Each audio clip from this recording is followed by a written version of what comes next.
to the Super Speedway. Welcome to episode 315 of the Super Speedway podcast, recorded Monday, April 8th, 2024. I'm your host, Aric Young, and I'm joined, as always, by my co-host, James Cush. James, did you do your American duty today and go outside and stare at the sky? You know, I picked up my daughter from school because we were told the kids were staying in for safety reasons. And I said, oh, no, this is America. And I went and I picked her up and I said, you're going to watch the eclipse. So we actually had a nice daddy-daughter watching of the eclipse. And then I actually do have this is actually a good story, Eric. Oh, good. I'm glad I queued it off. Yeah, well, I didn't have a camera out because, you know, I couldn't get a picture of it with anything. And I tried. We have a telescope, which you know, there really were do millions anything of people taking pictures of it, just for the record. Oh, yeah, we've got pictures of it. Some people. However, I had a cool moment where it was almost because, you know, people who listen to us know we're in Michigan, so we didn't get full coverage, right? But we got pretty close. Yeah. And the moment, like a few minutes before it was, you know, as covered as it was going to be, a bald eagle actually flew over the house. And I was like, wow, this really is America. Like, it's a ball. And I never see that. Like, I see him around here, but I was like, wow, bald eagle flies over the house. We've got the eclipse going. This is a moment. Nice. This is like, I felt patriotic and proud. And then it was over. And my daughter was off to do whatever she was doing without me. The aliens didn't invade right then and there. Yeah, I thought for sure we were toast. I actually drove home in it today, and it was really weird because, like, it takes so long for it to happen that your eyes kind of gradually adjust, and they play tricks on you because it's like, it's definitely darker, but you still see shadows that you don't see at nighttime. So you're like, is it darker? And then you realize that, like, the lights on the cars and stuff, tail lights and stuff, are way brighter than they normally would be because they're still at daylight, you know, settings. And I don't know, it was weird. And then I was tempted to stare at the sun, but I resisted the urge and did not do that. Everything was gray. It was very gray. Like, and you could tell it was starting to get gray. And then I was inside my house because I went, I was kind of popping in and out because I was working and doing a couple of other things and keeping an eye on her. And I'm like, man, my house is like pitch black. I had to turn on lights in the kitchen. I was like, what is going on? Yeah. So no, it was, you know, all jokes aside, that really was, gosh, Eric, we haven't had that it's not going to happen for us again for a long time. So it was a pretty cool moment. Another 20 years for the continental U.S. Yeah. Yep. I mean, it was cool, but I mean, it was eerie more than anything. Like, I don't know. I can walk out of my house and turn the lights out and have the same effect. So I don't know. You were making good jokes. I was trying to today. Yeah. Not on the Twitters. I did it on the Facebook. So if you're not friends with me on Facebook, you didn't see it. But yeah, it was. I don't know. There's a little bit of FOMO because I know a lot of people who went down to like Ohio, but I can't imagine driving all the way down. I mean, it's not that far for us, but driving 4 hours to go watch it get dark for 4 minutes and then. Oh, cool. We're done. And, you know, It could have been cloudy too. So, but we got lucky here. Clear skies and everything. We didn't have to. I mean, it was a perfect day to stare at the sun. I mean, yeah, it definitely was. Especially if you had the cool glasses. Yeah. So. I did not have the cool glasses. I did not. So I have an issue with the glasses, James, because like if I'm going to, all we've been told for the last 6 months leading up to this eclipse is you can't stare at the sun, right? It's very bad for you. It will burn your eyes out. Just a few seconds of exposure will burn your retinas. Yes. But here, let's give you a $1 piece of cardboard and you hold that in front of your eyes and you're good to stare at it. Nah, I'm a little uncomfortable with the $1 piece of cardboard I bought at the gas station. I think I'm going to try something a little bit better than that before I stare directly at the sun. So I'll watch the video of everybody else who saw it. My Facebook feed is filled with pictures of the eclipse. I'm good. Yeah. Well, I mean, it was cool to see, and I put the cardboard on. So well, good enough. I'm glad you can still see, James. That's what I can matters. Still see. No damage done. I did say I told my daughter just glance at it and look, for like a second, and then look away. And she listened. So I think we're gonna make it. I did the glance test, but it's like that freaking thing is so damn bright. Like I don't know how somebody could actually stare at it because it would hurt. Like oh yeah. I mean you don't realize how you're driving in the car and the sun's in your eyes or whatever, but you don't realize how infrequently you stare directly at the sun. You don't do it. You never look at it. No, I never look at it. But I wouldn't even look. I wouldn't look at it with the naked eye. I had to keep make sure the glasses were on. Like I'm not. It is really weird to be outside though when there's this event going on and you're like, don't look at it. It's like, but I want to look at it. Now I want to look at it. Right. It's like when you tell your kids, don't get candy out of the pantry. Right. Yeah. But they want to get the candy out of the pantry.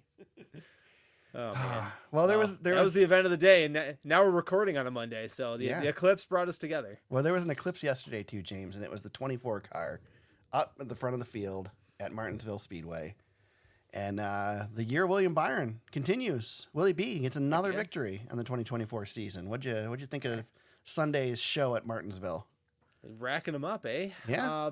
Well, there were Aric. I know when the public conversation is, boy, this was a really bad race. Right. You know how that is like an itch in my brain that I can't quite reach. Yeah. I'm going to try to do this the best I can. There was a race at Martinsville. I thought the end of the race was excellent. Other than that, boy, oh boy, was I having a hard time with this one. I will be completely honest with you. I was screening it for a while, trying to keep tabs on Caitlin Clark. Yeah. And then keeping the race on, but I wasn't missing anything. And and we'll get into it. I know you've got a couple of bullet points, but Fox wasn't showing us anything. Yeah. So, I mean, all you really had to do with this race is flip on stage 3 and sit back and enjoy the show. And, I mean, it was listen, man, I love NASCAR racing as much as anybody. And I'm going to enjoy every race. And when Jeff Gluck puts out his poll, I vote yes every time. 32%. 32%. I'm in the 32%. But man, I voted no this week. Byron, that might have been the first time I've ever voted no on Jeff Gluck's poll. Wow. Holy cow. Well, see, we're on the opposites here. But yeah, seeing William Byron continue to figure these things out and Fugel, man, he's got it. I don't know what it is with those guys, but they've just, I think we talked about this a couple weeks ago, but they've got that thing between a crew chief and a driver. They just know what each other needs and make the right calls when it matters the most. And that race could have gotten away from Hendrick. And I tweeted this at the time. I when that last caution came out for Ty Dillon, or no, gosh, it used to be Ty Dillon, the 42 car, John Hunter Nemechek. When that caution came out, I was like, just all the Hendrick cars need to stay out. Fight amongst yourselves and protect it, and they did. And William Byron got away. And I know, Chase Elliott gave him some leniency. I think he didn't race him as hard as he probably could have, but yeah, I mean, they made the right play, and Hendrick, big win, big day, and got it done. Yeah, I was a little disappointed in old Clyde's performance there. I really wanted to see him put the bumper to Willie B. Byron's got 2 wins already. Just freaking run him out of that spot and take your win. You haven't won in more than a year. I just don't think he had the speed for him, to be honest with you. I mean, he could have. And I get it. There's 300 freaking Hendrick employees there. You're not going to do it when the whole shop is at the track.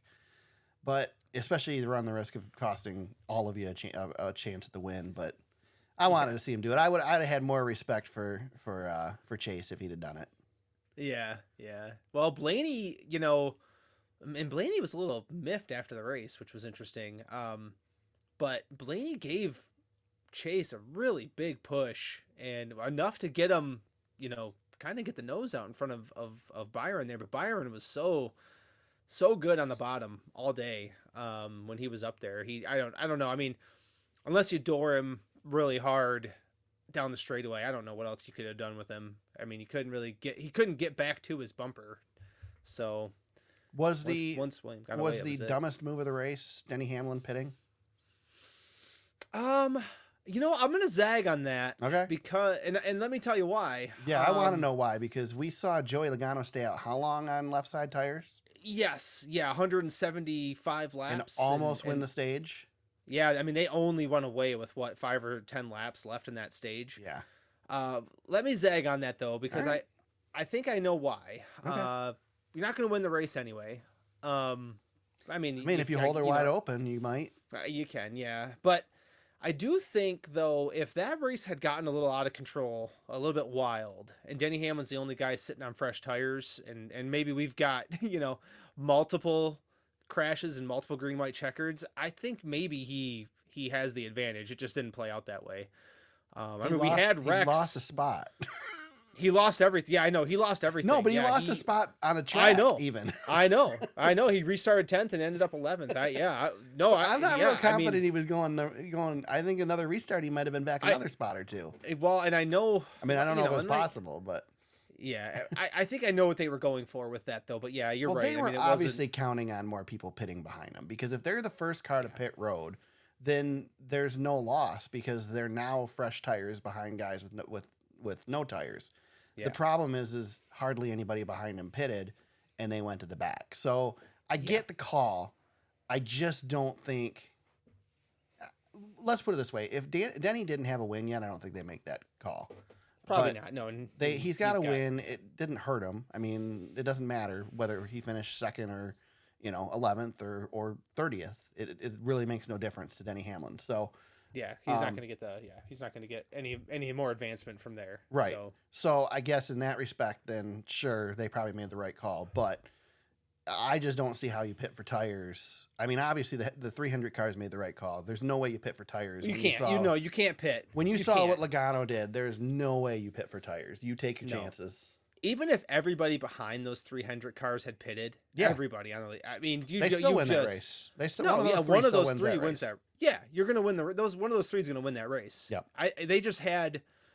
It's almost an F1 type of deal where the team, you're racing for the team win there, because you're not going to, you really can't lose it unless somebody just steamrolls through you, which can happen. Right.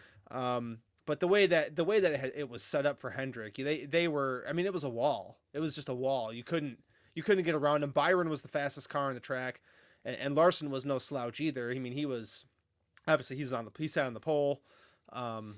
He was good enough as well. So yeah, there was nothing anybody could do. Yeah. I mean, you saw Blaney shove Elliott into turn 1 down the straightaway, and it was a clean shove, but even then, Blaney couldn't do anything from there. I mean, he ended up 5th, and that was the end of it. So right, yeah. So Hendrick goes 1, 2, 3. First time a team has gone 1, 2, 3 at Martinsville in history. That's my excitement right there for that. I don't care. Who gives a crap? These stupid stats that we come up with, like, who cares?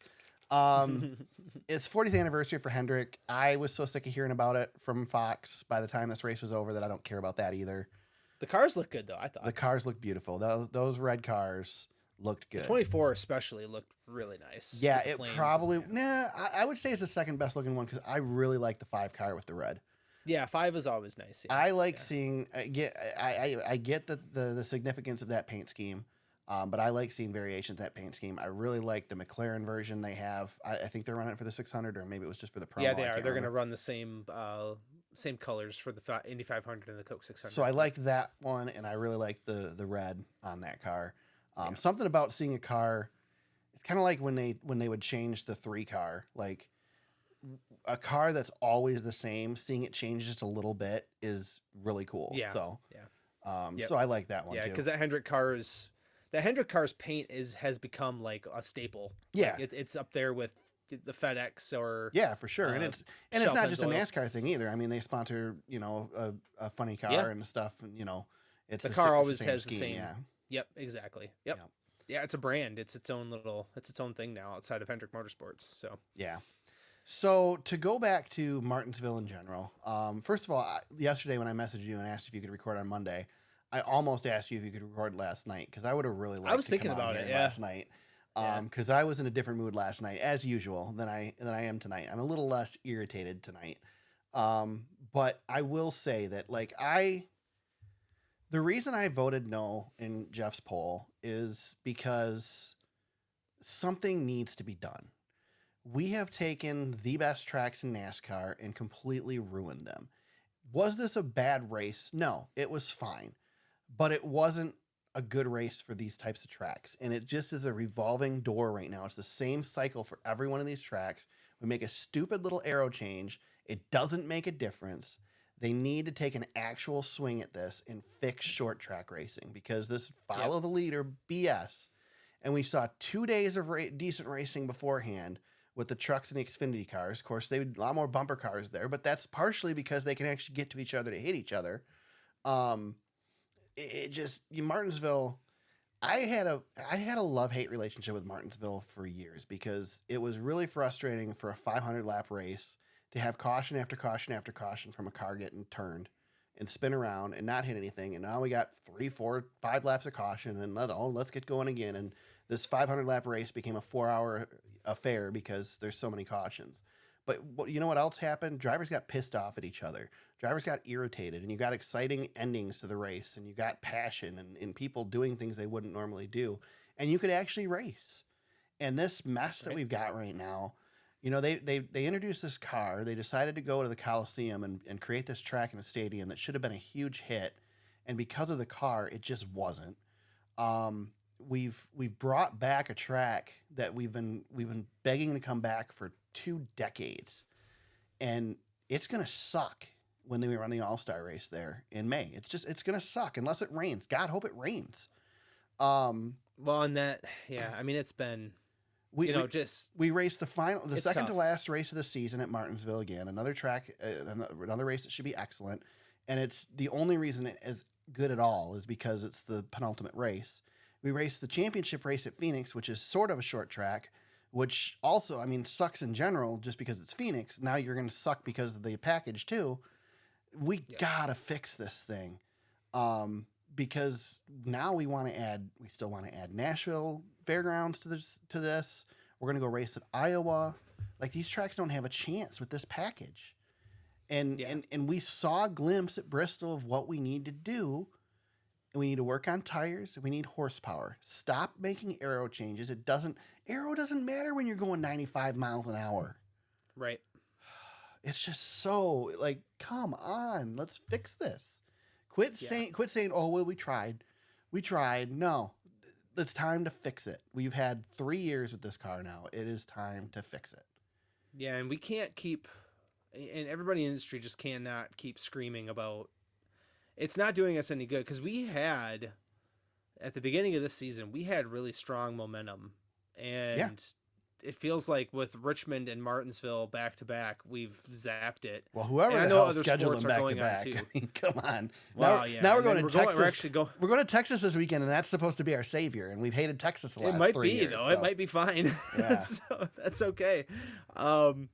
It's tough, man. And you know, Bristol showed us the way. We just need to wear these tires out, and we can't have Joey Logano being able to go dang near 200 laps. Yeah. That's half the dang race on a set of tires. Mm-hmm. I mean, it's ridiculous. We just need to wear out the tires, and let's make it happen. I love racing. I love NASCAR. I am going to watch it no matter what. I'm going to watch the New Hampshire race that Jeff Burton leads all 300 laps of. I am going to. But it doesn't mean it doesn't piss me off, and that I don't think we need to fix it. We need to fix it, because there's a lot of people that aren't watching it for that reason. Yeah, and we want to give people the best show possible, but we also want to have, a world-class professional product. Yep. And when you've got cars stuck to the track, drivers not able to pass, you know, Austin Dillon's out there 1 lap down, holding off the leaders, right? Just because everybody's going the same freaking speed. It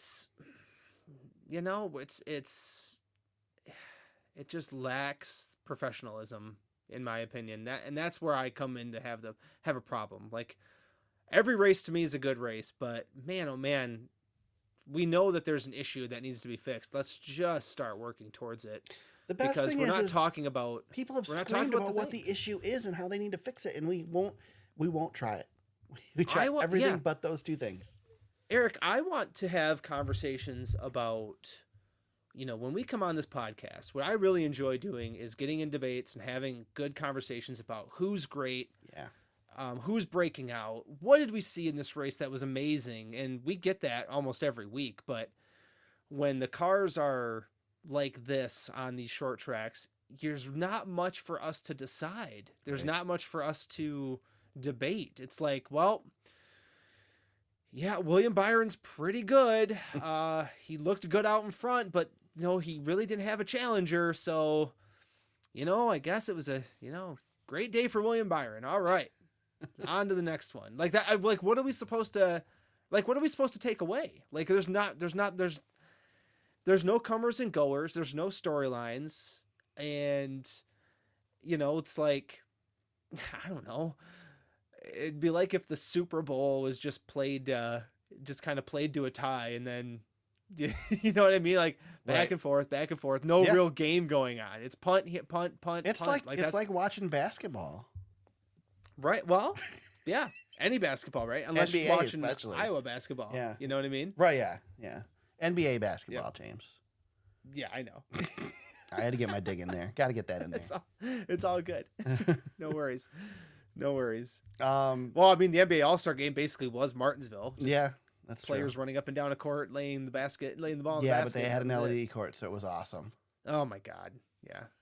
Well, that's NASCAR. NASCAR, instead of, well, that's the thing. Instead of fixing the package, we put, cool LED lights in it, Martinsville. But awesome. I'm actually glad you brought up the NBA, because you may not realize this, but I do follow the sport. That LeBron James is the best ever?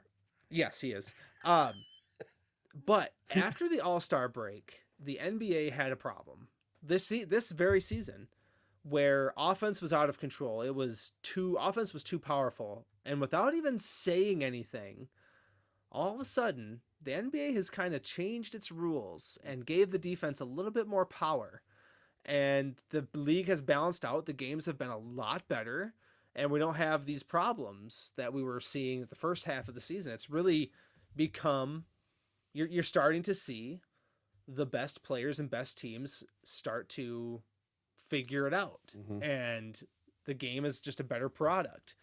And there wasn't a huge debate about it. We all knew that there's this problem with the league. But the NBA didn't issue any statements. They're just like, okay, we're going to have we're going to enforce the rules a little bit more strictly. And it seems to have fixed itself. That's the thing. NASCAR hasn't done. We tried changing the aero package, but I don't think we spent enough time on it. Yeah. Like, it's obviously not doing anything. So I don't know, man. There's a lot that can be done. We know the way.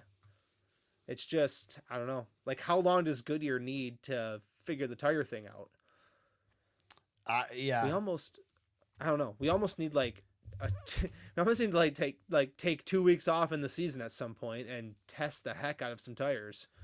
Well, they set it on a teardown this week, and I agree. If we have this same package and the same tire at Martinsville in the fall, we failed.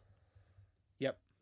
Like, I get it. We aren't going to be able to fix it quickly. We probably won't fix it for Iowa, but if we don't fix it by fall, we failed. Yeah. No doubt about it. So they got to fix it by Iowa. They can't do this to those fans who've been starving for a cup race for all these years. Yeah, I don't know how they're going to fix it. I don't know what they're going to do to fix it. Dale Jr. was screaming about Richmond, saying, I don't understand why they just don't put Sealer back down. Yeah. I was like, well, he's got the point. Just do it. I mean, honestly, let's just Don't do it for the blacktop. Do it for the... Let's just run water lines around the outside of the track and just put sprinklers on every day or every 20 laps. You know what, Eric? Let's put some weepers in. Yeah. Remember weepers? Do we have those anymore? Yeah. So some weepers. Here's my thing. If we have these big wide ass tires that have all this grip, and then we put the grooved, treaded rain tires on the cars at Richmond and they race better, what does that tell you, James? Tells you we need less surface area, right? Huh. Probably. Maybe if we put some grooves in the tires or something. Like, come on. Formula One ran grooves for years. They got to be able to put some grooves in these things. Why don't we get rid of on the short tracks? Why are we running radial tires? Why don't we go back to bias ply? We ran bias ply at Bristol on the dirt. Let's go back to a bias ply tire. Let these things slide around. Let them have to manage them. I don't think we need to put 900 horsepower in them. We just need them to slide. Can we call Hoosier up and say, hey, can we just develop our short track tire? I mean, Hoosier's got tons of experience with short track tires. Darn right they do. A lot more than Goodyear does. There's a lot more short track series that run Hoosier. Yeah, you go to any short track in this country on a weeknight series, you're going to see a whole heck of a lot of Hoosier tires and not a lot of Goodyears. I'll tell you that. Yeah. I don't know. I'm Something. Got to do something. And the thing is you know who is the reason that we have this tire problem? There's one person that is the reason we have this tire problem. Is it Denny Hamlin? No. Oh. It's Tony Stewart. Tony Stewart spent so many years bitching at Goodyear that Goodyear was so scared to bring a tire that did anything wrong at the track. They started bringing freaking concrete tires instead of rubber tires. Tony Stewart ruined Goodyear. That is quite a take. I don't know how you did that, but all right. Well, interesting. All right. There has been some talk. Nothing further. One thing that people haven't really referenced, James, is there is an issue with saying, okay, well, Goodyear used to be able to do this, but now they can't. Why? There's a different compound that they have to run in these tires now. Goodyear has had to do the same things that other companies have had to do and become a cleaner company, a greener company, and there's chemicals they can't put in these tires that they used to put in these tires. So there's science behind this too, why it's an issue. So it just to err on the side of Goodyear here, I will say that it's not as simple as we make it seem like it is, but I don't think we're trying hard enough. Well, James, one thing we can talk about is we can talk about Fox and their wonderful broadcasting ability for NASCAR. I was so freaking frustrated yesterday. So let me set the scene for you, right? The boys have lacrosse practice because we don't do enough sports. We're doing lacrosse now, right? Of course. And so they're at lacrosse practice, and I brought my iPad with me and hooked it up on the dash of my wife's car. I've got a mount that allows me to plug it or mount it out of the CD holder. So I watched the race. I literally watched the entire race sitting there in the parking lot at lacrosse practice on my iPad. Right. So, but I was hands-free because I was on the iPad, so I had my phone, so I could tweet. So there are some tweets, and anybody who follows me on Twitter already knows the things I'm going to bitch about today. But yeah, so early in the race, we get a caution. And it is, let me see, I can tell you what lap it was, maybe, if I can look here real closely. Debris that's off the 10, so that's not it. I don't know. Anyway, so we get a caution for Christopher Bell. And his right front tire is all jacked up. Clint Boyer's in the booth talking about how looks like he broke a tie rod. He must have hit another car. There's no tire marks on the car. No tire marks on the wall. There's got to be a tire mark on a car somewhere. Blah, blah, blah, blah, blah. Makes a big deal about it. They go to commercial, or they follow him on the pit road. They show the team messing with the tire. The team takes the tire off, puts a new tire on, bolts down, and off goes Christopher Bell. Driving just fine. So then we go to commercial. And it's like, at this point, I'm like, yeah, that's not a tie rod issue, because if it was a tie rod issue, it still wouldn't be driving. So I'm just waiting for them to come back and explain to us what happened. And the whole time I'm going, obviously he must have lost the lug nut. The tire these cars, when the lug nut comes off, the tire doesn't always come off. Sometimes it gets stuck in the well. Sometimes it rubs and blows the tire out and the wheel breaks in half or whatever. But the whole time I'm thinking, this is a tire issue. This is a wheel issue. Fox comes back and never addresses it again for like 90 laps. And then at some point, 90 laps later, Clint mentions it like everybody knew. Not only that, but nobody on freaking Twitter is mentioning it either. I got to give a shout out to Seth Egert. I think he's with Front Stretch or with, I'll have to confirm that before we do our shout outs, because he's my shout out too. He actually acknowledged it. He actually followed up with the team and found out what the issue was. Nobody else did. Nobody mentioned it. And it was so irritating. It's like, I get that Christopher Bell wasn't really in the running at that point, but the dude was a Final Four team last year and every year in the playoffs. Like, how in the hell are we not covering the fact that he lost a wheel? Oh, by the way, Corey LaJoie also lost a wheel during the next restart. Never was mentioned on Fox. Never even a peep about it on Fox. And then, James, we had a wreck in the green-white checker at the end that we got multiple replays of after the race, thanks to NASCAR, because they had to post it because somebody had to, where there was a car literally turned sideways in the racetrack on right after the white flag. And yeah, Fox acknowledged it. Oh, there was a spin. Oh, they're all going again, and never again shows a replay, talks about it, nothing. Yep.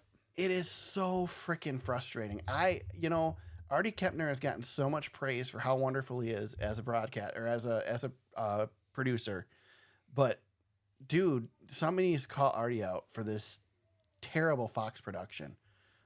I don't give a crap what the whites of the driver's eyes look like through their windshield when they're coming to the green flag. I want to see the freaking restart zone. I want to see if the leader jumped the start. We lost that last weekend. Now this weekend we freaking miss actual accidents, things that are important to the race. We miss because Fox won't cover it. Don't get me started on the other two series, but just when is somebody going to step in? We just gave these guys another contract for how many years? 5 years? What Yep. Seriously. Yep. I'm so frustrated. It wasn't great, man. There was a graphic circulating too on social media that they named the race the Dupe Wipes 250 on Saturday. However, I've pretty much confirmed that wasn't Fox. That's an old graphic, and I think it was NBC's. But there's another graphic that I haven't confirmed either that I saw today that supposedly was shared during the race of the past 5 Martinsville race winners, and the only one they have correct is Ryan Blaney. Everyone else is wrong. So it's again, amazing. I don't know if it's accurate. I haven't confirmed its legitimacy. Actually, before we started recording today, I was trying to find the Dupe Wipes graphic, but the graphics don't match Fox's graphics, and I'm pretty sure it's NBC's. But yeah. I'm telling you, man, it's so frustrating because this is how we consume the race, and TV is supposed to be better than being there in person, but that means that you should be able to see more than what you see in person, but it's the opposite for NASCAR, and especially Fox for some reason. Yeah, and I think too, what's happening now is they're covering the races kind of scared, because they're making a bunch more mistakes now. Yeah. They're just more noticeable. And don't get me wrong, the booth is great. Mike Joy is excellent. Kevin Harvick, I will sing his praises every week, despite the fact that I was nervous about him coming into the booth. Clint Boyer has somehow become a calmer Clint Boyer, and I think adds to the show. I mean, I could still do without him, but I mean, I think he adds to the show. I'd gladly replace him with Larry Mack any day, but still. So I can't blame the booth. It's not the booth. It's the production. Right. Yeah, great booth, and there's just a lot of mistakes. I did the same thing you did, Aric. It was at the end of the race, they said there's a spin. I'm like, well, how hard is it to cut to side by side really quick? I know it's the last lap, but can we, and I mean, Brad Keselowski was airborne. Yeah, right. I mean, I'm like, that's kind of, impactful. Right. How are we not covering that? So I don't know. That was wild. I tweeted that the joy of Twitter is that you spend the hour after the race watching all the clips of the stuff that Fox missed, between accidents they didn't show, things on track they didn't show, to driver interviews after the race, because we get top 3 if we're lucky. And on Twitter, I can sit there and watch front stretch. I can watch. God, I wish I had them in front of me now because I don't want to miss anybody. So anyway, there's a bunch of people on Twitter that share their interviews with the drivers in the bullpen after the race. And Fox I've been in the bullpen. Fox is standing there with a microphone getting all those drivers before they come off. I don't know where the hell they air the interviews, but they sure as hell are airing them on TV. Right. So I don't know. It frustrates me because Fox has one of the best, in the media, with Bob Pockrass working for him, and they don't use him. Right. So right. I don't know. Yep. But they will take Bob. Be certain that when we go to Talladega, they're going to have Bob go in a foam party or something stupid. They'll use him. They stick Michael Waltrip up there and interview frickin' Hendrick employees 15 times during the race rather than talk about the chase contender that lost his frickin' wheel during the race. Like, come on. Yeah. Oh yeah. It's I don't know, man. I mean, it did seem like it was the Hendrick show from the start, which was pretty interesting. So, hey, Jeff Gordon said at the end it's scripted. So, yeah, well, they got the script. Jeez, I'm surprised more people didn't jump on him misspeaking and essentially saying it's scripted. I saw a few things now, but yeah, nobody jumped on it quite aggressively as you might think. I don't remember exactly what his wording was. He was trying to say you couldn't have scripted it any better, but yes, he said they scripted it better or something like that. It's like, oh, Jeff. Yeah, the script was followed to a T. Yeah, there you go. That's what it was. Yeah. Yeah. That's funny. Yep. Good stuff. Good stuff. Yeah. Who do we want to call out of this race, James? Obviously, we talked a lot about the Hendrick cars. Those three, I mean, led the majority of this race. Joey Logano, 84 laps led, most of those on old tires. Yep. Denny Hamlin led 66, and I mean, those are really the guys, right? Yeah, those were the guys. Bubba was up there all day, got a fourth place finish, but didn't lead any laps. Yeah, he was hunting around. Ryan Blaney came from the I had Ryan Blaney on my fantasy team, and I left him benched. I benched him too. Yeah, and he stormed up there to get a top 5. He's probably the reason I didn't win fantasy this week, because I freaking benched him. Who'd you put in instead of him? I don't remember. I'd have to go back and look. Oh, yeah. I had Truex, and that didn't play out. That might have been. Well. No, I know I had Truex, so that didn't cost me that many points at the end of the day. But shout out to Todd Gilliland again. Yeah. I keep seeing him in the top 10, and then he finishes 13th. That guy's outperforming his stuff, I think. Yeah. I agree. He's like, why? Why is Todd Gilliland up there?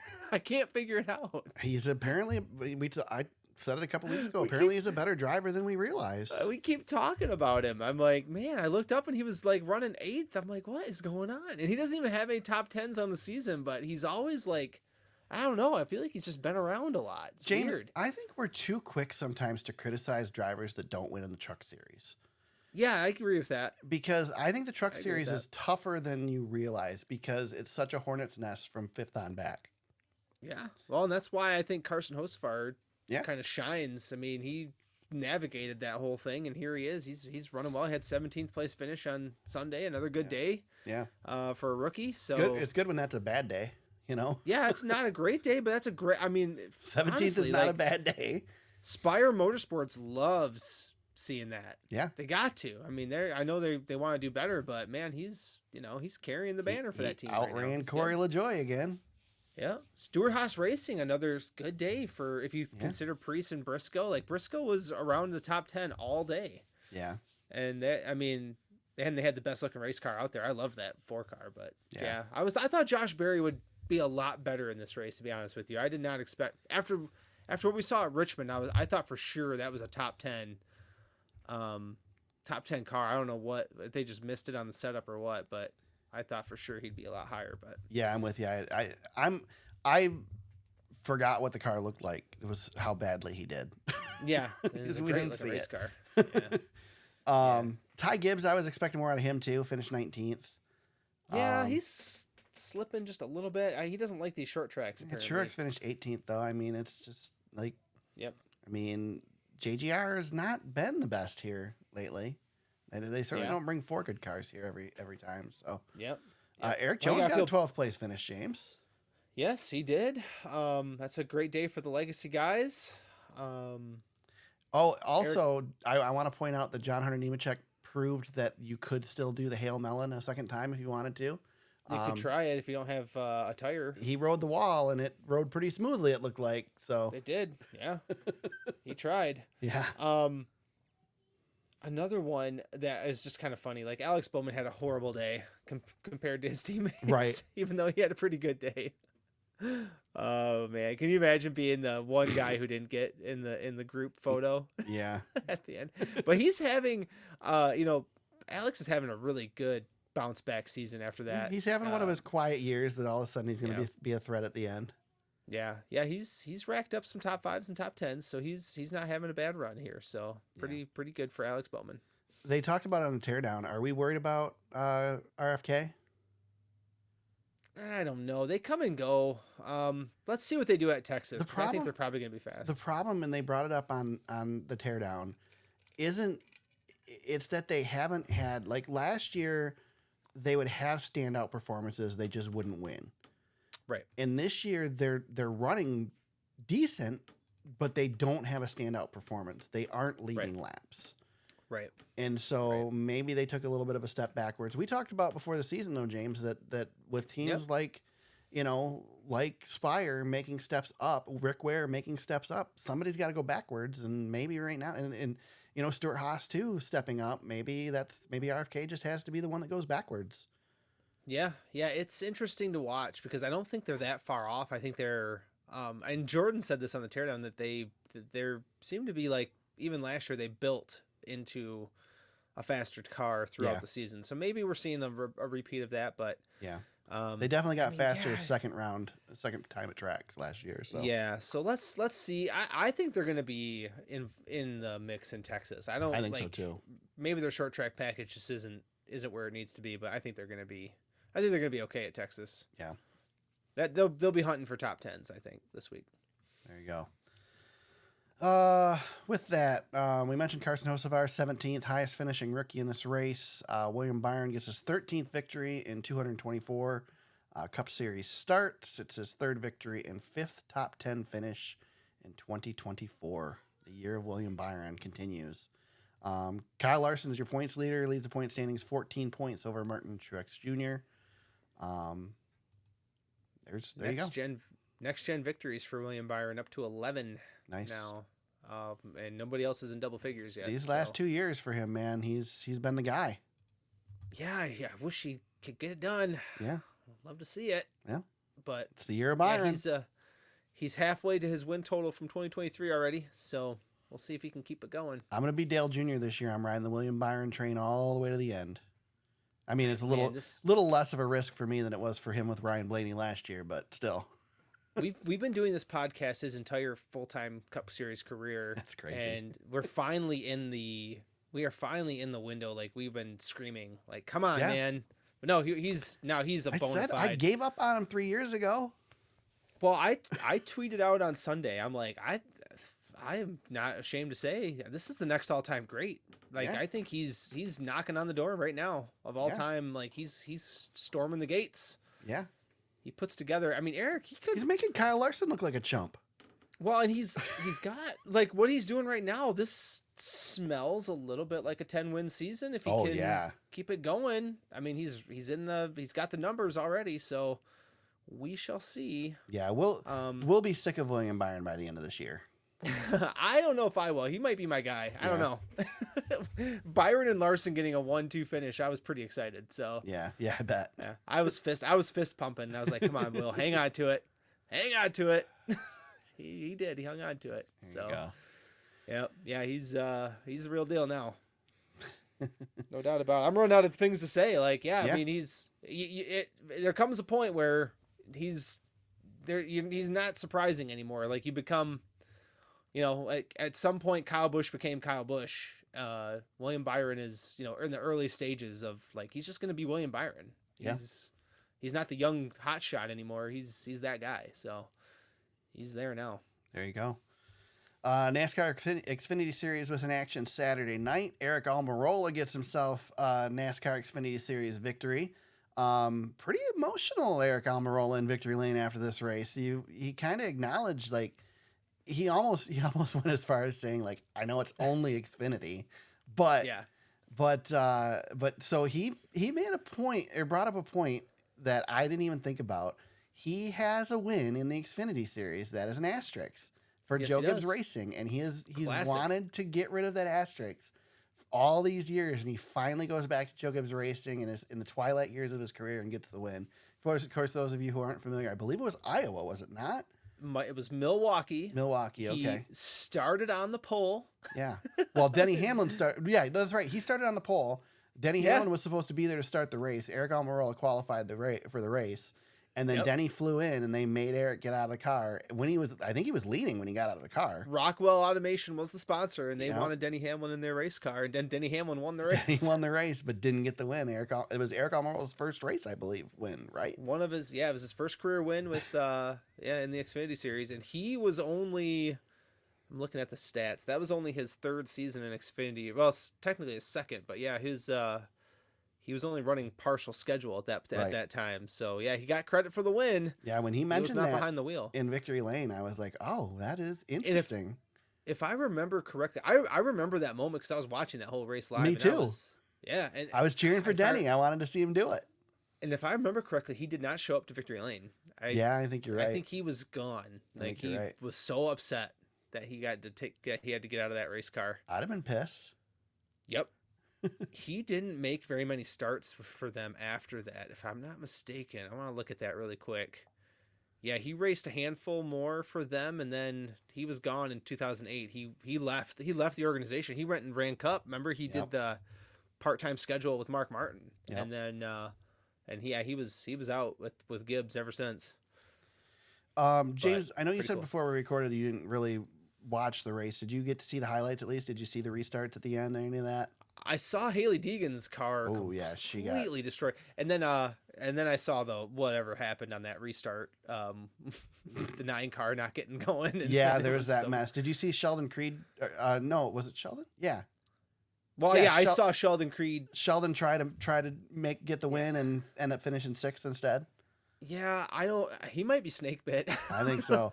I think at this point he wants to win so bad that he just can't get there. He just can't physically do it. Yeah. He's not a bad driver. He's right there, but I know you've been calling for his win for like 3 years. I know. Who's going to win first? Sheldon Creed in the Xfinity series or Ty Gibbs in the Cup series? I don't know what's going to happen. I don't know. Well, Ty Gibbs, I don't think gets nervous. Like Sheldon Creed, man, I don't know. He's trying. Yeah. Man. Sam Mayer was super bummed with a 2nd place finish. He wanted to win this race so bad.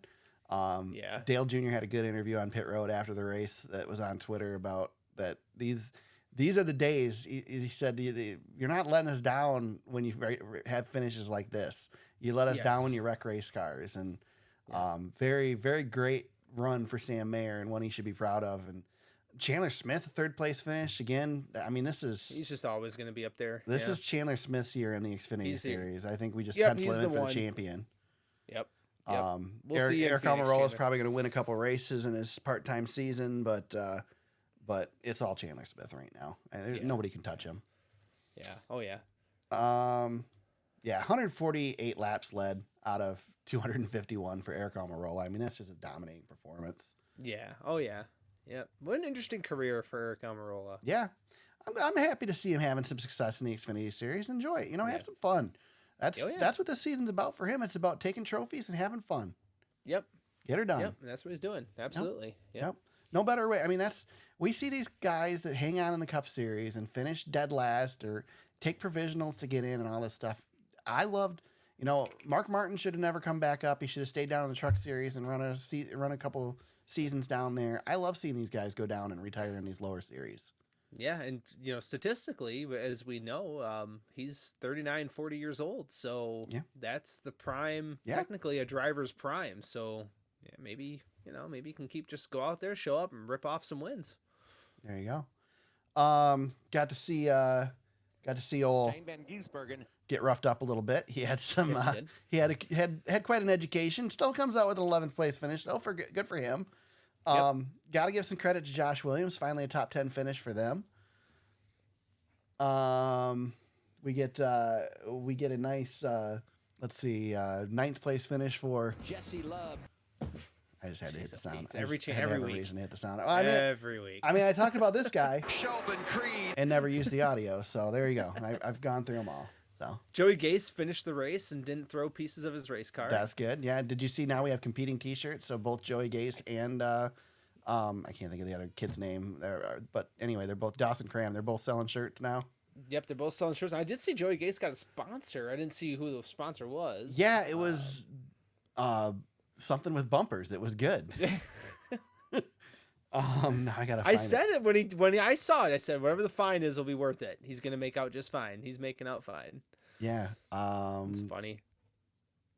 Where's Bumpers That Deliver? I'm like, there's not a better name for a company to sponsor that car. That bumper was delivered. Absolutely brilliant. That's for sure. I think personally, this Xfinity race was the race of the weekend. It was as it usually is, except for recently. Definitely puts on a better show at Martinsville than the. Those cars can drive at that track. Yeah. You mentioned the 9 car and his issues. Austin Hill gets taken out in that one, 34th place finish. We haven't seen him finish back there in a long time. Parker Retzlaff got caught up in that as well. AJ Allmendinger. That one hurt. That hurt some good drivers with that wreck.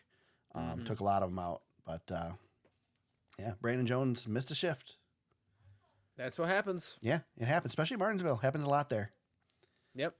So doggone it. Yep. So NASCAR Xfinity Series. Let's see. Aric Almirola, 5th victory in 108 NASCAR Xfinity Series starts. Jesse Love, 9th place finish, highest finishing rookie. Chandler Smith, your points leader, 35 points over Cole Custard in the Xfinity Series.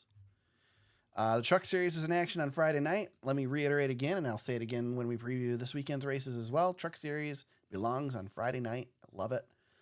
Yep. Nothing better than finishing out the workday and having a truck race to watch in the evening. So Friday night again this week. Yeah. Speaking of drivers that are locks for the championship, Christian Eckes gets the win in the Truck Series. 133 laps led. Ty Majeski leads 66. And let's see, Nick Sanchez led 1. And that's it. Those are your leaders. Christian Eckes is about to surpass his laps led total from the 2003 season, by the way, which he had 4 wins that year. He's already got 2 of those this year. So yeah, he's making a little bit of a leap. He's probably his last year in trucks, I'd have to say. He's gonna probably gotta do something. So he's on the way. Yeah, just dominating performance. Won all 3 stages. Yes, I mean, he just kicked everybody's butt. Yeah. Killer race for him. I don't really have anything else to talk about with the Truck Series. I mean, it was a race. Rajah Caruth runs another good run, gets a 7th place finish.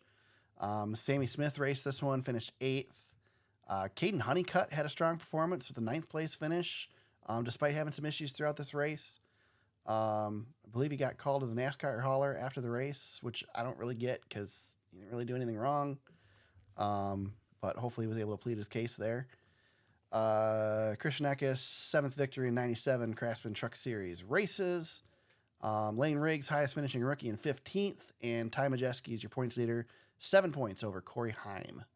The point standings are interesting. You got Majeski, Ankrum, Corey Heim, Christian Eckes, all within 12 points, and then Rajah Caruth, who has a win, he's in 5th. Yeah. Nick Sanchez is right there too.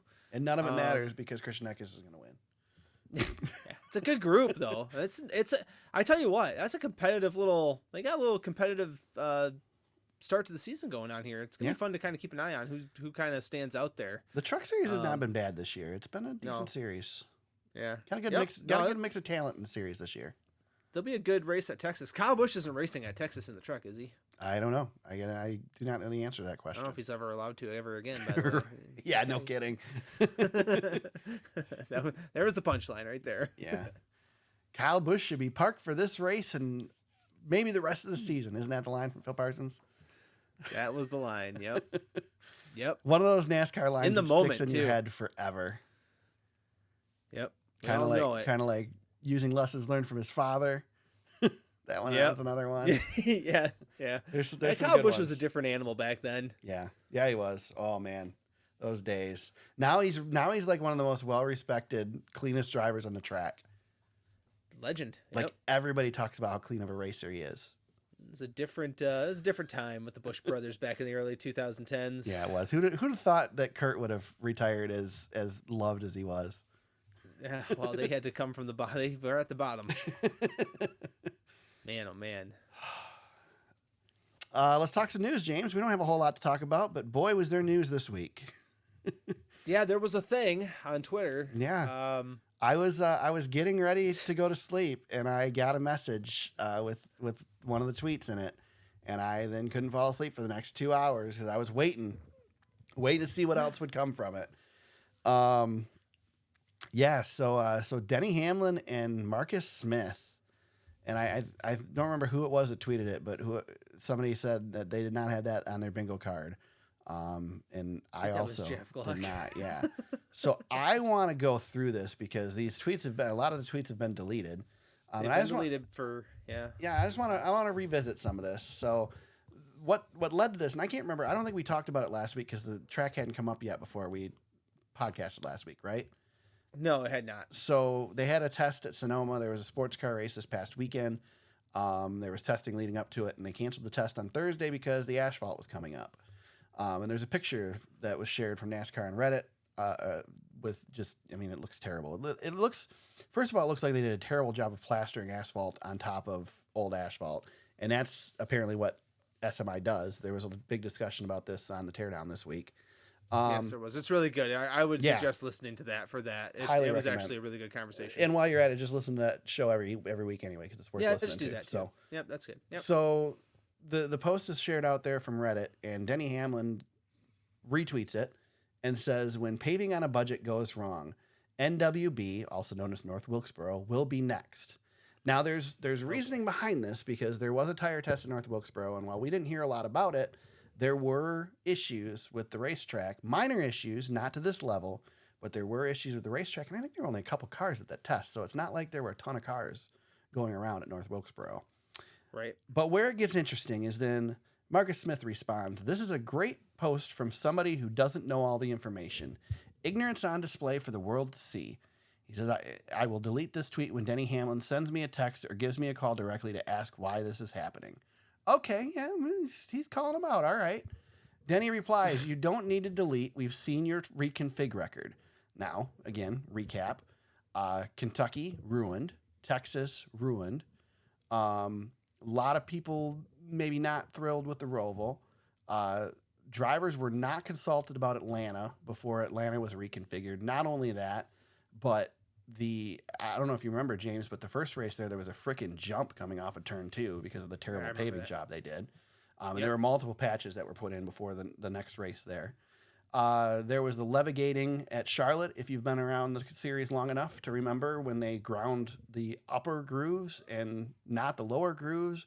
And we ended up with cars that were running 20 miles an hour faster on the top of the track than the bottom of the track. And they were connecting coming off of turn 4. And it was a Coca-Cola 600 with like a million cautions.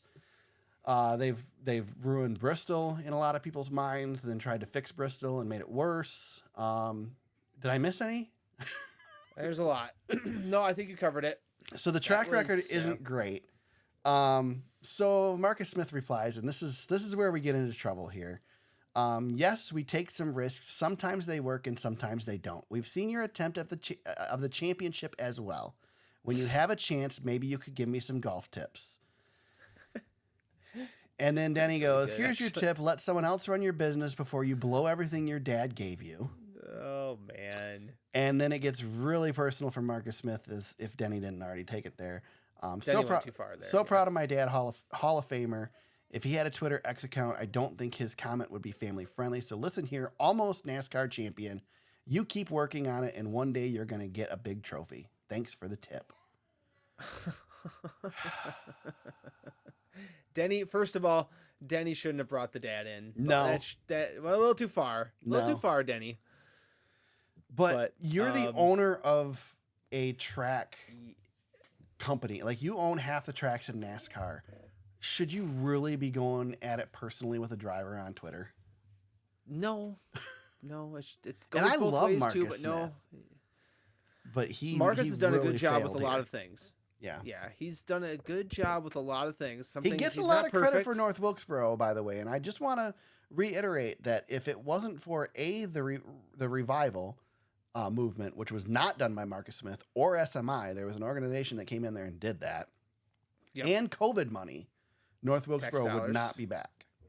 Tax dollars. He does get credit for the Roval. Yes, the Roval in the moment was. Yeah, in the moment was. And I'll give him Atlanta. You know, there were issues with Atlanta, but Atlanta is a win at this point. It's a net win. No, Atlanta's working out. Yep. Yes. So they don't fail all the time, but they do historically pave this way, and it causes concern. And I'm concerned about North Wilkesboro, which cannot afford to have another disaster out there. The only thing worse than having a bad race out there would be having the track come apart. Yep. But yeah, this was a bad look all around. And again, I encourage you to listen to the teardown, because there's a lot of discussion on there of the inner workings behind this. There's a lot more with the TV contracts and the driver contracts and all this stuff that leads into this discussion. And I guess where I want to go with it, James, is if this is this dirty right now, how bad is this going to get before we sign a contract? I tell you what, we're in a little bit of there's a lot of tension being had right now. This could be a very ugly year between the drivers and the sanctioning body. And Denny Hamlin, when it comes to business, he ain't a driver. He's an owner. So probably another reason he shouldn't be having this discussion too, or making it as personal as he is. But. Yeah. I thought this whole thing was just blown way out of. I don't know, man. I just thought it was entertaining, but then hearing it was entertaining. Once you sit back and realize how ugly this is on the backside, that's what really that this bubble to the surface when it did, like it's got to be ugly, man. To have it come out in the public like that, it's ugly. Yeah, there's got to be some closed door meetings that aren't either it's dead quiet or it's gotten pretty rough. I don't think we've seen the end of this. I think we're going to see more of this type of stuff. We talked about this though, Eric, a couple months ago though, when we were like, man, the teams want more money. Mm-hmm. You're messing with everybody's money, and the tracks are going to lose it. Yep. Well, the rumor, according to the teardown, is that NASCAR, which owns half the tracks in NASCAR, is willing to give up the money, but SMI is not. Yep. So that's where the issue is. Again, I'm sure that's a very oversimplified version of the truth. Yeah. But yeah, I don't know, man. It's going to get ugly. I don't think it's going to get better before it gets worse, or I think it's going to get worse before it gets better. I don't. Whatever the phrase is. This was such a silly thing too, and then to see it blow up like it did is eye-opening. Yeah, really something else. Yeah, yes, it is. And we go to an SMI track this weekend, so perfect. Yeah, we're hitting a few of them in a row here, aren't we? Yeah. Yeah, and I wanted to touch on too. So there was a lot of talk. I think Jeff talked about it a lot on the teardown of just the condition that some of the SMI tracks have become in. They were once like the crown jewels of NASCAR, and that they've kind of been let weather and come apart a little bit. So I wanted to give a little insight into this because I haven't been to races at all of them, but I've been to a few tracks recently. So I went to Kentucky, obviously, the last 2 years that it was open to the public. I did not go COVID year. And that track, for one, definitely never seemed like it was quite to the level of what the other SMI tracks were. Which is why I wasn't surprised to see it go away, because it didn't seem like it fully got the care that the other tracks did. But I went to Charlotte, not for a race, but got to see Charlotte, and Charlotte seemed pretty nice. I gotta say, yes, it's the home track, Charlotte, so it's not surprising. Nice. Yeah. But the place seemed pretty beautiful. Atlanta, the amount of money they just put into that place, if you didn't know they repaved the track, you wouldn't know it, because it was not... Even as far as we sat under the overhang of the suites on the front stretch, and there was so much bird crap in the seats that it was obvious they haven't cleaned it in ages. And for when you're going there Sunday for a race or Saturday night for a race, and it looks like that, come on, guys, let's get that cleaned up at least. And like I said, it wasn't just a matter of, this has been a week of this. It was months and months and months of bird crap on the seats. So yeah, that was a little rough. But I've seen the same thing at ISC tracks or NASCAR tracks as well. Michigan still is pretty nice, but there's some stuff that's aging there. The press box is aging. Sometimes the air conditioning doesn't work in it. Chicagoland, of course, we aren't racing there anymore, but the one elevator was broken the last year I was there. So only one elevator was working, and that place, they still had Ninja Turtles or Nickelodeon 400 signs on the scoring tower in the infield. So, this isn't just an SMI issue either. There's these tracks when you put all this money into tracks, that they go in a cycle, and certain tracks, I'm sure Daytona, Phoenix, maybe Homestead, these places look beautiful, but these other tracks have fallen behind and need the upgrades too. So I don't know. I don't want to put it all on SMI that they're not doing their job of keeping the tracks up, because I think they do. Yeah, I think NASCAR has some issues too. Yeah, and they do things in cycles. You're right about that. Michigan, our backyard. We've seen it. We've seen it really come together and look really good. They put a lot of money into that place. Fan Plaza, new tower. Yeah, all kind of in our time, and now we're like, okay, it's kind of just been sitting there for a while. Yep. But it still looks good. I mean, every time I go there, it's still hanging on. You know, you put enough into it, and it could last another 20 years. And Michigan looks good on the outside. Once you get in the inside, you start to see where the issues are. But on the outside, there's it looks cracks. pretty nice. Oh, yeah. Yep. There's old administration buildings and things out there around it, and and that kind of thing. But you know, little coat of paint here and there. It's tough. You know, we've got one major event at some of these places now. That's the biggest thing is these places sit all year.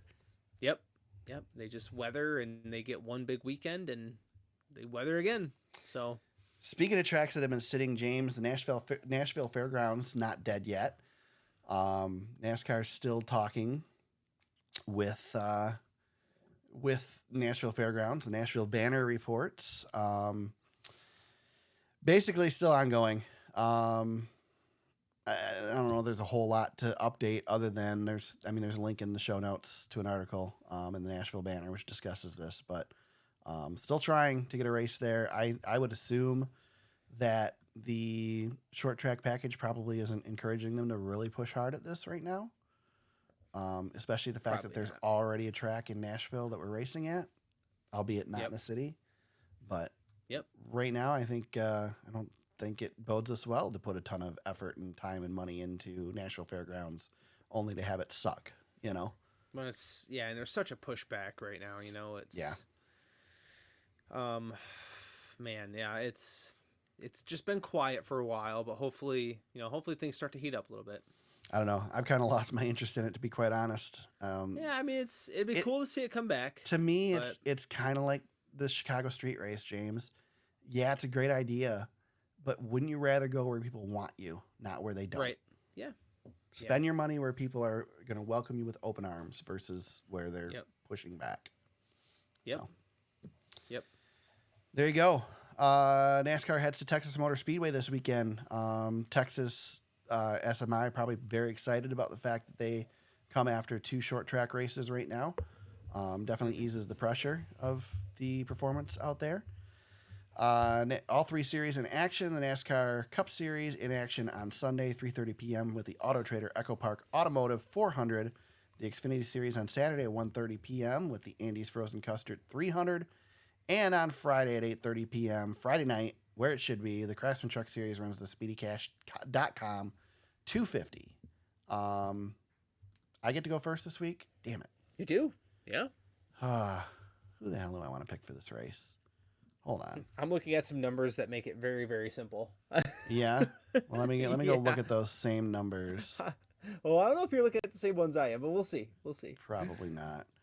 I have a driver sticking out to me, and now what the hell? Racing Reference is great, but sometimes it's not. I go to driver averages sometimes as well.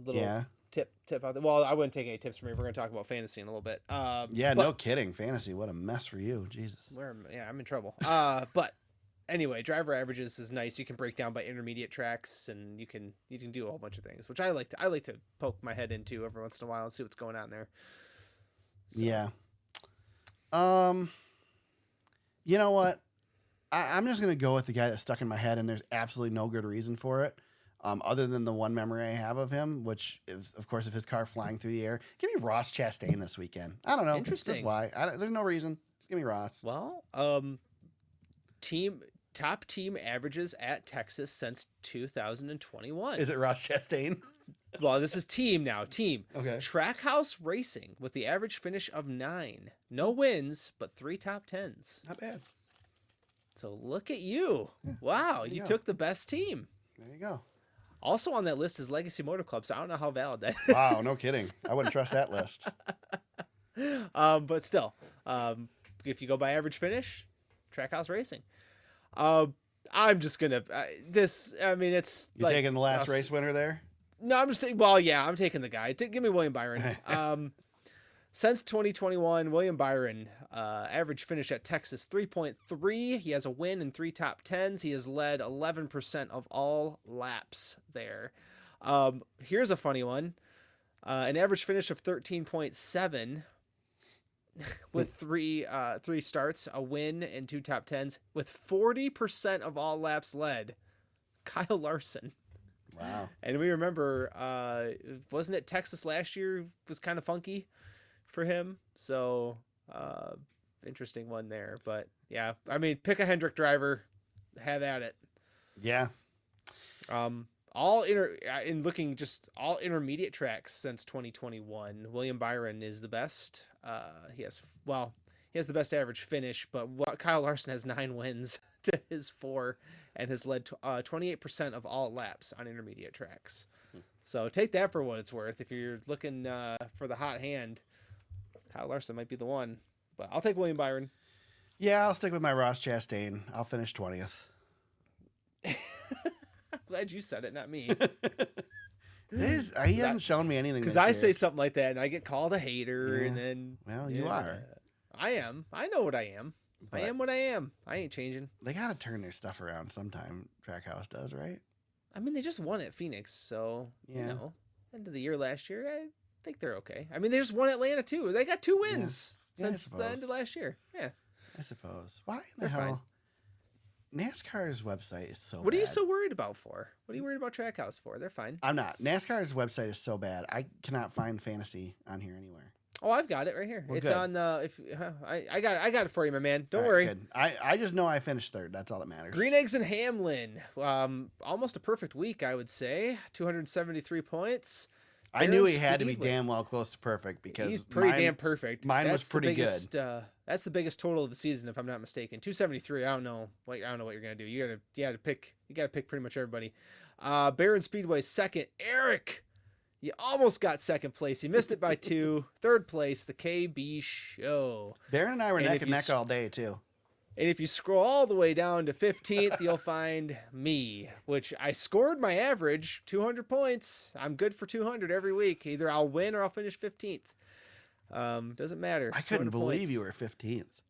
I thought I was had a good day, but I scored 200 points. Like I said, I scored 200 points. It's Martinsville. Everybody knows who to pick there. I don't freaking know what to do. I don't know. Team Justin is our overall leader. Starting to stretch it out just a little bit. Cole Custer's last stand is right there. And then 3-time champ is 3rd. Aric, you are up to 6th. Nice. I am down to P11. Wow. But we are fairly close. We are still fairly close. So here's the important question, though. Yeah. Did you beat or lose to Watermelon James this week? I lost to Watermelon James by 17. I moved to 1-3 on the match play. Watermelon James, I won with Watermelon James, but ever since then I've been a little bit rattled. So I'm not gonna lie, I'm no Michael Jordan in the clutch apparently. Watermelon James is messing me up a little bit. So that's funny. Stupid fantasy. I'm with you there, man. I'm with you. You know what? I'll call my shot. I'm gonna win Texas. I'm gonna win it. There you go. Yep. Good job. I'm not saving anybody. You know what? I've been trying to save drivers. I ain't saving anybody anymore. I'm just gonna use them up. Screw it. Done. That's funny. Had it. I don't try to save drivers. I'm done with it. I'm done trying to save drivers. I'm just going to use who I want, and that's it. I'm done. I just do my thing. I'm done. I was trying to be smart, and I'm done. I'm done doing that. It's cost me. It's cost me too many points. Frustrated. Any shout-outs this week, James? Actually, yeah, on the broadcast. Oh, sorry, Checkered Flags, not shout-outs. Checkered Flags. Oh, well, yeah. It's same difference. Yeah, same difference. On the broadcast, Mike Joy was telling great stories about the grandfather clock, which I actually enjoyed. Yeah, I did too. We needed something. Right. However, I did not know until this weekend that the grandfather clock was made in Zeeland, Michigan. Yeah, I didn't know that either. So right outside of Grand Rapids in Holland, Michigan. So west side of the state, kind of far from us, a couple-hour drive. Yeah. Still pretty cool. Zeeland, speaking of where it's located, not too far from Berlin Raceway. Yeah, a little ways out that way. So, nice. Yeah. So shout out to Zeeland if we have any listeners on the west side of the state. There you go. You make the grandfather clock at Martinsville. I didn't realize that the grandfather clock they have at the start-finish line isn't the one the winners get. And then Clint Boyer said, yeah, that's true. And then Clint Boyer said, I don't know anything about Zeeland, Michigan. Well, no crap, Clint. You're from Kansas. Did Clint? No, Clint wasn't there for SRX. So yeah, he doesn't know anything. He didn't know nothing. Yeah. He doesn't know anything. Yeah. Yeah. My checkered flag, I already hinted at it, but I'm going to give it to Seth Egert. He is with kickingthetires.com, by the way. Just again, first of all, the only one who actually followed up on the Christopher Bell thing. The reason he followed up on the Christopher Bell thing, if you don't follow Seth Egert on Twitter, it's Seth Egert EGGERT91 on Twitter.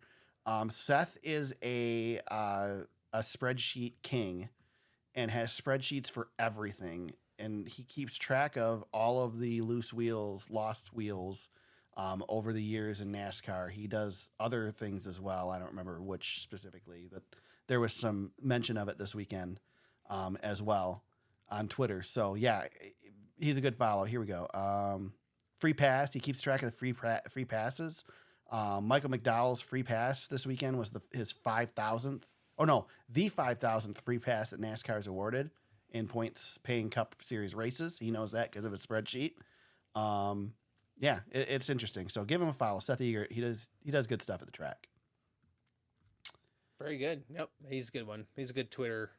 Hop on Twitter and see what he's got going on. That was something good there. Yeah. How about black flags, James? Any black flags other than Fox this week? Yeah, I'll go the other direction.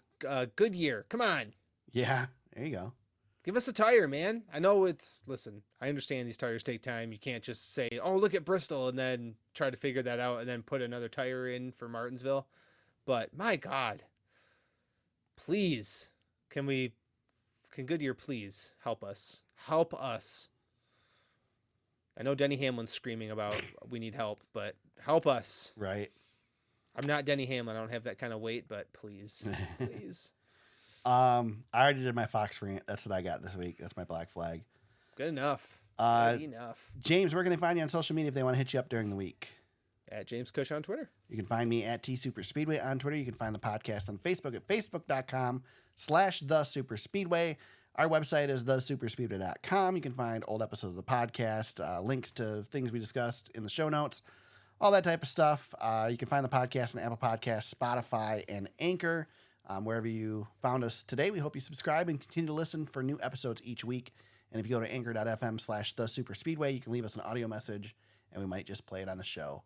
All three series in action once again this weekend. Texas Motor Speedway, the NASCAR Cup Series in action on Sunday at 3:30 p.m. with the Autotrader EchoPark Automotive 400.